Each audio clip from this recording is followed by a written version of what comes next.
biggest reasons for LGBTQ. That's one of the biggest reasons for LGBTQ. And I'm not against no homosexual or no lesbian. I love all African people, but I reserve the right to disagree with any lifestyle that threatens the survival of the traditional African family. LGBTQ is the new birth control pill. Why do I say that?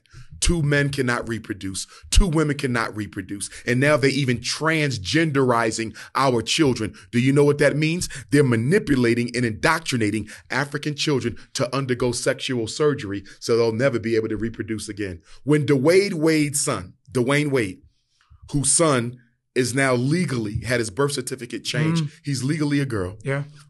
Hormone therapy. When he gets 30 years old and looks in the mirror and says, you know what? I don't like living like this no more. I want to go back to being what God made me, a man. I want to get a wife and I want to have children. We only got one problem, don't we? Your reproductive is gone. We got another problem. Your testosteronic levels are gone. Your ability to produce healthy seed is gone. There is no going back. We are not looking at this LGBTQ thing the way we should be looking at it. It is birth control and racial extermination. Why you think Kamala Harris is traveling throughout Africa, trying to convince African countries to legalize gay marriage? Why does America care how Africa chooses to run its society? What do you care about marriage in Africa?